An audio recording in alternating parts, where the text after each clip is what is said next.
माँ बिन मायका। भाई की बहुत जिद करने पर सलीला बच्चों के साथ अपने मायके रवाना होली। विवेक जल्दी लेने आइएगा और हाँ, बार बार फोन कर जल्दी आने को कहते रहिएगा। सलीला, क्या हो गया है तुम्हें? अनुज कब से आने की जिद कर रहा है। जा रही हो तो कुछ दिन आराम से रहकर आओ। भाई है तुम्हारा, अचानक इतनी दूरी क्यों? आराम से रहकर आऊं? क्या कह रहे हो? तुम्हें तो बस अपनी स्वतंत्रता से मतलब है, किसी दूसरे की भावनाओं से कोई लेना देना नहीं। कह दिया ना, 2-4 दिन बाद वापस आने की जिद करना।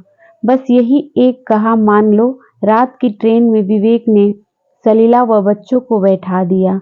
ट्रेन अगले दिन सुबह हैदराबाद पहुंचने वाली थी। न जाने कितने विचार सलीला के मन को बेचैन किए हुए थे। जल्दी सोने से सुबह जल्दी होगी, इस विचार से बच्चे सो चुके थे। ट्रेन के हर झटके से सलीला हर बार कुछ नया सोचने लगती। ट्रिंग ट्रिंग। हाँ जी विवेक, सोई नहीं? नहीं, मेरी याद। हाँ, अब बाकी तो जिंदगी में बचा ही क्या है। सुनो, ट्रेन समय पर चल रही है, सुबह जल्दी पहुंच जाओगे। ऐसा करता हूँ, अनुज को फोन कर लेने आने को कह देता हूँ। नहीं नहीं, उसकी कोई जरूरत नहीं, मैं कैब बुक करवा खुद पहुंच जाऊंगी। आप सो जाइए, सुबह घर पहुंचकर बात करते हैं। फोन रखा तो मन में कई सवाल जवाब तहलका मचा रहे थे। मन में पूरे समय मायके की यादें थी। माँ की आवाज थी, मैंने अनुज को बोला था ले आ बिटिया को, अकेले बच्चे और सामान लाना मुश्किल होगा। दुष्ट हिला भी नहीं। पहली बार थोड़ी आ रही है, सारे गली मोहल्लों से परिचित है। वो तो यहाँ की डॉन थी, अपने आप आ जाएगी। बातें याद कर एक हंसी सलीला के चेहरे में दौड़ गई। अनुज की शादी के बाद सब कुछ कितना बदल गया था। माँ जब लाने को कहती तो कहता माँ आ जाएगी ना, सालों से आ रही है। फिर कौन सा बैठने से पहले मुझे फोन कर लेने आने को बोली थी। अरे दुष्ट, क्या कह रहा है? बहन है तेरी, कितनी खुशी होगी उसे अगर तू लेने गया तो। माँ, अब मेरी भी जिम्मेदारियां हैं, ये लेने जाना छोड़ना, इन सब के लिए मेरे पास समय नहीं होता। जब एक शहर से दूसरे शहर आ सकती है तो स्टेशन से घर आने में क्या परेशानी। मना कर रहा है सलीला, कितनी बार बोला पर लेने आने को तैयार नहीं। कोई बात नहीं माँ, मत कहा करो। अब वो भी बच्चा नहीं है, उसकी भी शादी हो गई है। मेरे जीते जी तो मान जाता, बाद में देखी जाती, जैसा रिश्ता निभाना है निभाते। छोड़ो ना माँ, क्यों बात का बतंगड़ बनाना। मैं आ जाऊंगी अपने आप, मत कहा करो उसे। न जाने कितनी बातें उसके मानस पटल पर दौड़ने लगी। जबरन आंख बंद कर नींद से मुलाकात करने की कोशिश अंततः सफल हुई। सुबह अचानक घबराकर उठी तो देखा सही समय पर नींद खुली है। गाड़ी स्टेशन पर दौड़ रही थी। बाहर झांक देखा तो हैदराबाद लिखा था। बच्चों उठो बेटा, चलो हमें उतरना है, जल्दी करो, नीचे उतर कैब बुक करवा लेंगे। अलसाई आंखों से बच्चे अपना अपना सामान ले खड़े हो गए। मन में सोचने लगी, अभी तक माँ 10 फोन कर देती थी, पता नहीं घर का माहौल कैसा होगा, जाते ही किससे सामना होगा, वो अपना सामान कौन से कमरे में रखेगी और भी न जाने क्या क्या। जैसे ही बच्चों को उतार अटैची बाहर निकालने लगी, अटैची का वजन कुछ कम सा लगा। ला ये मुझे दे दे, कुछ और सामान है तो वो ले आ। तू इतनी सुबह क्या जरूरत थी? पहले तो कहते कहते भी औरों को उतरने दे, बाकी बातें आराम से बैठ कर करना। दोनों स्टेशन को चीरते हुए बिल्कुल मौन चलते रहे। बच्चे मामा से दुनिया भर की बातें करने में लग गए। सामान कार में रख अनुज ने सलीला के लिए आगे वाली सीट का दरवाजा खोल दिया। कैसी है? भाई के पूछते ही एक आंसू टपक पड़ा। मन आया सीने से लग जोर जोर से रो दे। बहुत जल्दी पूछ रहा है कैसी है, लेकिन शायद उम्र की परिपक्वता गर्दन हिला ठीक हूँ मैं जवाब दिया। इतनी ठंड में लेने आने की जरूरत क्या थी? कल तक माँ लाने की जिद करती थी तो कहता था डॉन है आ जाएगी। अब इतनी चिंता क्यों? अपने डॉन पर विश्वास नहीं रहा। छोटे मोटे शिकवे शिकायतों में घर आ गया। घुसते ही देखा इन 2 सालों में काफी बदल चुका था।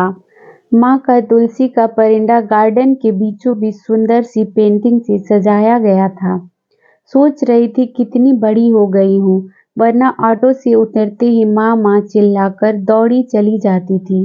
नजर उठा घर की देहली देखी, आज वहाँ कोई रौनक न थी। उस देहली की रौनक तो माँ हुआ करती थी। जैसे ही दरवाजा खोला भाभी व बच्चों ने जोर से हल्ला मचाया, वेलकम होम।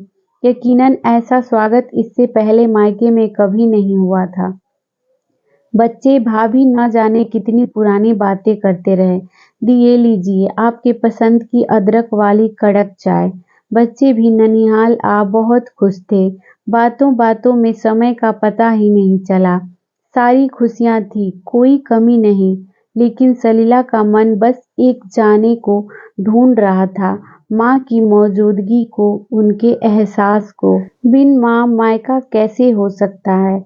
जैसे ही अंदर गई बरामदे में माँ की तस्वीर लगी थी, वहीं खड़ी हो गई। आंसू को काबू में न कर पाई तो भाभी ने कंधे पर हाथ रख कहा, हम हैं ना दी, आपका मायका हमेशा पहले जैसा रहेगा। कैसे कहती तुम उसकी जगह कैसे ले सकती हो, जो मेरे चेहरे से मेरे दिल की बात जान लेती थी। आते ही जिसके सीने से लग ससुराल की हो या कोई और परेशानी हो, छूमंतर हो जाती थी। आंसू पोंछ माँ के कमरे में गई। कमरा बिल्कुल वैसा ही रखा था जैसा वो चाहती थी। सलीला का सामान माँ के कमरे में रखवा दिया गया। देखते ही देखते 4-5 दिन कहाँ बीत गए पता ही नहीं चला। बीते चंद सालों में कभी महसूस ही नहीं कर पाई थी कि भाभी के हाथ का स्वाद भी बिल्कुल माँ जैसा है। आज उनके खाने के स्वाद में माँ के हाथों सा जायका था। तुम्हारी सब्जी तो बिल्कुल माँ के हाथों सी बनी है। इससे पहले कभी ध्यान ही नहीं दिया। हाँ दी, सब कहते हैं माँ से ही सीखी थी, लेकिन उन्हें हर बार स्वाद में कमी लगती तो मैं आपके आने पर बनाती ही नहीं थी। वैसे उनके जैसे काम का सलीका मुझे नहीं, उन्हें हर चीज परफेक्ट चाहिए थी। सही कह रही हो, पापा के जाने के बाद माँ पर हमारी जिम्मेदारी आ गई। इतना निर्भर रहने के बाद भी एक मजबूत किरदार निभा उन्होंने अपनी जिम्मेदारी निभाई। दी शायद जीजा जी का फोन आया है। क्या बात है सलीला, मायके पहुंच भूल गई हमें? वापिस कब आ रही हो? आती हूँ जी, 1-2 दिन में। भाई वहीं खड़ा था। क्यों, अच्छा नहीं लग रहा? यहाँ हमने अपनी तरफ से पूरी कोशिश की है कि तुझे माँ की कमी महसूस न हो। माँ बिन भी मायका होता है। भाई भाभी के साथ क्या अपनत्व में कोई कमी है? कैसी बातें कर रहा है? एक बात कहूँ, ये चिंता फिक्र काश तूने माँ के सामने की होती तो उनकी उम्र के 2-3 साल और बढ़ जाते। आज उनके जाने के बाद वही सब करना जो वो जीते जी चाहती थी, सब कुछ होती हुए भी। दी निष्फिक्र था। हम जब मौजूदा हालात जी रहे होते हैं तो कभी अपने अधिकार के लिए, कभी विचार न मिल पाने के कारण और कभी माँ बाप की बातों को टोक समझ उस परिस्थिति के साथ सामंजस्य नहीं बैठा पाते। लगता था जब मैं काम खुद कर रहा हूँ तो माँ बार बार बोलकर क्यों टोक रही है। आज समझ आता है वो उसकी चिंता थी और चिंता में छुपा प्यार। हम बड़े हो गए थे पर शायद उसके लिए तो बच्चे ही थे। ये सब उसके जाने के बाद समझ आया। लेकिन तू है ना बिल्कुल माँ जैसी।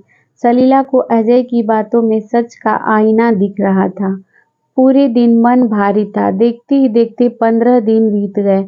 मायके की हर चीज में माँ की मौजूदगी आज भी थी। कल रवानगी थी, शायद इसलिए मन बुझा बुझा सा था। सब देर रात तक बातचीत करते रहे। अचानक भाभी को याद आया, अरे दी, माँ के कमरे में उनका एक बक्सा रखा है। वो शायद उनका सबसे अजीज बक्सा था। ये उसकी चाबी है। मैं चाहती हूँ आप उसे खोलें। ऐसा क्यों? माँ की हर चीज पर तुम्हारा अधिकार है। जब हमने किसी चीज के लिए कभी कुछ नहीं कहा तो आज ये संदूक और उसकी चाबी दी। माँ हमेशा कहती थी, इसमें पूंजी है, मेरे बाद एक सलीला ही है जो इसकी कीमत समझ सकती है। बुरा मत मानिएगा, अच्छा हो इसे आप ही खोलें। कांपते हाथों से सलीला ने बक्सा खोला। दुनिया भर की कतरनों से भरा बक्सा। ऊपर से सब हटाती चली गई। पापा का कुर्ता पजामा रखा था, खादी का कुर्ता। देख ले आया इस बार खादी का कुर्ता, संभाल कर रख, अजय के जन्मदिन में पहनूंगा। दुनिया आगे बढ़ रही है, लोग कोट पहनते हैं और आप हद करते हो जी। पूजा पाठ थोड़ी है, लेकिन अजय के जन्मदिन का अरमान मन में दबाए पापा का एक दुर्घटना का शिकार हो, सब कुछ यहीं छोड़कर चले गए। शायद माँ के लिए पापा की पसंद का कुर्ता उस दिन से बेहद अजीज हो गया था। नीचे देखा तो भाई के मुंडन के कपड़े, अन्नप्राशन के कपड़े रखे थे। हर एक चीज माँ की ममता से ओत-प्रोत थी। अचानक हाथ में वो गुड़िया आ गई जो सलीला कभी जिद करके लाई थी।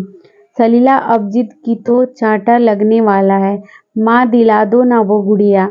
दिमाग खराब है तेरा? इतनी महंगी गुड़िया कुछ और ले ले बेटा। थोड़े दिन बाद तू इसकी तरफ झांकेगी भी नहीं। लेकिन सलीला पर तो निप्पल वाली बड़ी सी गुड़िया का भूत सवार था। लाकर थोड़े दिन खेल उसे पटक दिया, पर माँ ने उसे हमेशा ये कह संभाला कि तेरी बेटी को दूंगी। कितनी ऐसी यादें उस संदूक में कैद थी जो शायद एक माँ के लिए बहुत खास थी। भाभी, क्या ये संदूक मैं? हाँ हाँ दी, इसकी कीमत आपसे ज्यादा कोई नहीं समझ सकता। देर रात तक बात कर सब सो गए। सलीला मद्म रोशनी में दीवार पर लगी माँ की तस्वीरों को देखती रही। कहाँ चली गई माँ? सब कुछ होते हुए भी तुम्हारी कमी कोई पूरी नहीं कर सकता। पलक झपकते ही माँ साथ थी। सलीला, सारा सामान रख लिया ना? ये देख, ये साड़ी तेरे लिए रखी थी, रख ले इसे। माँ, ये तो तुम्हें मामा ने दी थी, तुम पहनना। नहीं, मैं पहनूं या तू, एक ही बात है। मैं ये रंग कहाँ पहनती हूँ, उसी दिन तेरे लिए रख दी थी।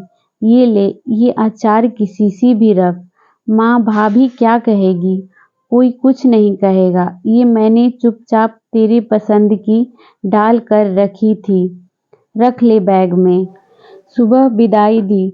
चुपके से पर्स निकाल एक रुमाल में लगी गांठ खोलने लगी और कुछ पैसे निकाल बिटिया के हाथ में रख दिए। ये क्यों माँ, इतना कुछ तो दे दिया। मेरा आशीर्वाद है बेटा, अभी पापा होते तो बिना कहे कितना कुछ करते। चल जल्दी कर, कुछ खाए बिना घर से नहीं निकलने दूंगी। ससुराल में ऊंच नीच हो तो बात वहीं दबा देना, खुश रहना। और इतना कह माँ ने प्यार भरी झप्पी दे दी। सलीला, सलीला सोती रहेगी, ट्रेन का टाइम हो गया है। हाँ माँ, कह जैसे ही आँख खोली भाभी सामने खड़ी थी। मन में आया कह दे, क्यों उठाया भाभी? माँ के सानिध्य में थी। फटाफट उठ तैयार हुई। भाभी ने नाश्ता करवा विदा किया। भाई भी पीछे खड़ा था। दी, आती रहना, जल्दी जल्दी आना। सीने से लग दोनों के आंसू छलक पड़े। कभी पराया मत समझना, तेरे मायके में तेरा सम्मान हमेशा इसी तरह होगा। ये एक भाई का वादा है। मुस्कुरा माँ की फोटो को प्रणाम कर जाने लगी।